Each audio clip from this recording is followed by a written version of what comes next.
जय हिंद दोस्तों, स्वागत है आप सभी का आपके अपने YouTube चैनल जैकपुर पे। तो आज के इस वीडियो में हम लोग क्लास 11 के हिस्ट्री का मॉडल क्वेश्चन पेपर का सेट 2 करने वाले हैं। तो आज जो हम लोग करने वाले हैं वो सेट 2 होगा। इसके पहले सेट 1 चैनल पे अपलोड है, आप लोगों के लिए अलग से प्लेलिस्ट बना दिया गया है, तो वहाँ पर जा कर के आप देख सकते हैं।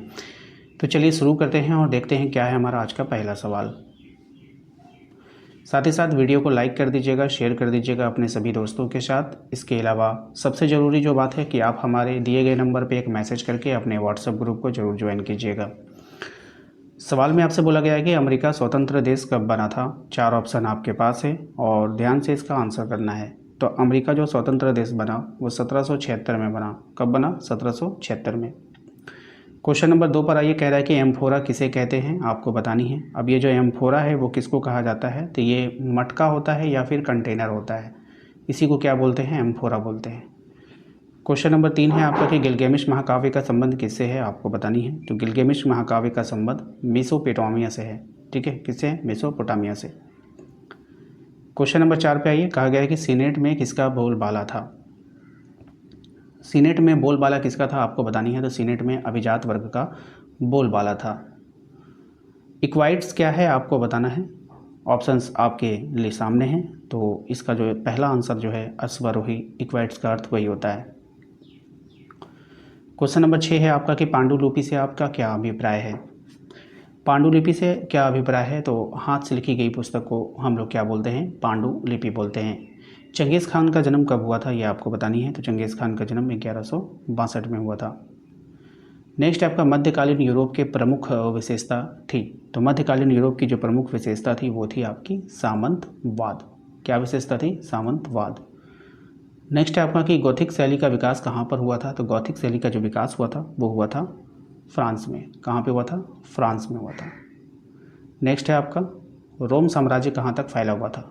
तो रोम साम्राज्य जो फैला हुआ था वो फैला हुआ था सीरिया तक। कहाँ तक फैला हुआ था? सीरिया तक फैला हुआ था। क्वेश्चन नंबर 11 है आपका, कहा गया है कि स्टेपी क्षेत्र में किस चीज़ की कमी थी। स्टेपी क्षेत्र में जो कमी थी वो थी आपका संसाधन की कमी थी। ऑप्शन नंबर बी हो जाएगा। नेक्स्ट आपका कि तैमूर लंग का आक्रमण दिल्ली पर कब हुआ था। तो तैमूर लंग का आक्रमण दिल्ली पर हुआ है 1398 में। कब हुआ है? 1398 में। क्वेश्चन नंबर 13 है आपका कि टाइल कर क्या था। अब ये जो टाइल का कर है ये कौन सा कर है, तो ये आपका सीधे राज्य को अदा किए जाने वाला कर है। टाइल कर क्या है? सीधे राज्य को अदा किया जाने वाला कर है। पुनर्जागरण जो है वो सर्वप्रथम कहाँ पर प्रारंभ हुआ। अब ये जो पुनर्जागरण प्रारंभ हुआ था ये सर्वप्रथम यानी सबसे पहले कहाँ पे हुआ था, तो ये इटली में हुआ था। ऑप्शन नंबर ए होगा। प्रथम रोमन सम्राट कौन थे, आपको बतानी है। तो प्रथम रोमन सम्राट था यहाँ पे आपका ऑगस्टस। कौन था? ऑगस्टस था। क्वेश्चन नंबर 16 है आपका कि ऑस्ट्रिया संघ कब अस्तित्व में आया। तो ऑस्ट्रिया संघ जो अस्तित्व में आया वो आया था 1901 में। कब आया था? 1901 में। क्वेश्चन नंबर 17 है आपका कि मंगोल साम्राज्य का संस्थापक कौन था। मंगोल साम्राज्य का जो संस्थापक था वो था आपका चंगेज़ खान। कौन था? चंगेज़ खान था। नेक्स्ट है आपका रोम में बोली जाने वाली भाषा कौन सी थी। तो रोम में बोले जाने वाली जो भाषा है वो है आपका लातिनी भाषा। ऑप्शन नंबर ए हो जाएगा। क्वेश्चन नंबर 19 है आपका मेसोपोटामिया की प्रथम भाषा क्या थी। तो मेसोपोटामिया की जो प्रथम भाषा थी वो आपको बतानी है। तो वो थी आपका सुमेरियन भाषा। कौन सी भाषा थी? सुमेरियन भाषा थी। नेक्स्ट आते हैं अगले सवाल पे। हमारा अगला सवाल देखिए क्या कह रहा है। मध्यकालीन यूरोप समाज के पादरी किस वर्ग के अंतर्गत आते थे। अब ये जो पादरी लोग थे ये कौन से वर्ग में आते थे? ये प्रथम वर्ग में आते थे। क्वेश्चन नंबर 21 है कि यूरोप में इटली शहर में सबसे पहले किसकी स्थापना हुई थी।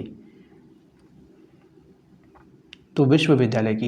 यहाँ पर जो सबसे पहले स्थापना हुई थी वो हुई थी विश्वविद्यालय की। क्वेश्चन नंबर आते हैं 22 में, कहा गया कि कौन से काल में पुर्तगाल सर्वप्रथम चीन पहुँचा था। तो 1513 में। ठीक है, ध्यान रखिएगा। लिवरपूल स्थित है कहाँ पर, ये आपको बताना है। अब ये जो लिवरपूल है ये आपका इंग्लैंड में है। कहाँ पर है? इंग्लैंड में है, ध्यान रखिएगा। क्वेश्चन नंबर 24 है आपका कि द लास्ट सफर की रचना किसने किया है। तो द लास्ट सफर की रचना किया था लियोनार्डो दा विंची ने। ऑप्शन नंबर डी हो जाएगा। क्वेश्चन नंबर 25 है कि सर्वप्रथम भाप इंजन का आविष्कार किसने किया। सर्वप्रथम भाप इंजन का जो आविष्कार किया है वो क्या है आपका थॉमस न्यूकॉम्ब ने। ऑप्शन नंबर बी हो जाएगा। प्रथम विश्व युद्ध की जो अवधि थी वो आपको बताना है। तो प्रथम विश्व युद्ध की जो अवधि है वो है आपका 1914 से 1918 तक। क्वेश्चन नंबर 28 है आपका कि स्पेन पर अरबों का आक्रमण जो है वो कब हुआ था। तो स्पेन पर अरबों का आक्रमण हुआ था 1711 में, सॉरी 711 में, ठीक है। वार का शीर्ष क्या है आपको ये बताना है। तो ये जो वार का शीर्ष है ये आपका स्त्री का शीर्ष संगमरमर का है, ठीक है। इसका मतलब यही होता है।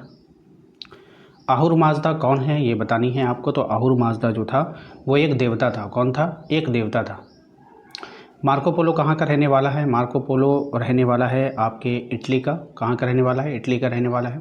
फ्रांस में कृषकों का विद्रोह कब हुआ था, यानी किसानों का। तो फ्रांस में जो विद्रोह हुआ है किसानों का वो हुआ है 1358 में।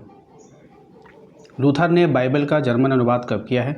तो लूथर ने बाइबल का जर्मन अनुवाद किया है 1522 में। द प्रिंस नामक पुस्तक याद रखिएगा, द प्रिंस नामक पुस्तक जो है वो किसने लिखी है?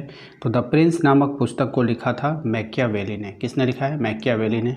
आयरलैंड किस देश का उपनिवेश था ये आपको बतानी है। तो हाँ, आयरलैंड जो था वो उपनिवेश किसका था ये आपको बताना है। तो आयरलैंड उपनिवेश है आपका इंग्लैंड का। किसका है? इंग्लैंड का। चीन किस महादेश में स्थित है? तो चीन जो है वो एशिया महादेश में है। दूरबीन का आविष्कार किसने किया है ये बतानी है आपको। तो दूरबीन का आविष्कार किया है गैलीलियो ने। किसने किया है? गैलीलियो ने। नेक्स्ट आते हैं अगले सवाल पे। घटना के कालक्रम को क्या कहा जाता है? तो घटना के कालक्रम को कहते हैं इतिवृत्त। कोरिया की पहली महिला राष्ट्रपति कौन थी? तो कोरिया की जो पहली महिला राष्ट्रपति है पार्क खनहे है। और क्वेश्चन नंबर 40 है आपका कि जापान में पहली बार महिलाओं ने मतदान कब किया, यानी वोट कब डाला था? तो वो 1944 में डाला था। तो ये था हमारा मॉडल पेपर सेट 2। साथ ही साथ यदि आपने अभी तक हमारे चैनल को सब्सक्राइब नहीं किया तो कर लीजिएगा, बेल आइकन को प्रेस कर लीजिए ताकि आने वाली हर एक वीडियो का नोटिफिकेशन आपके मोबाइल पे मिलता रहे।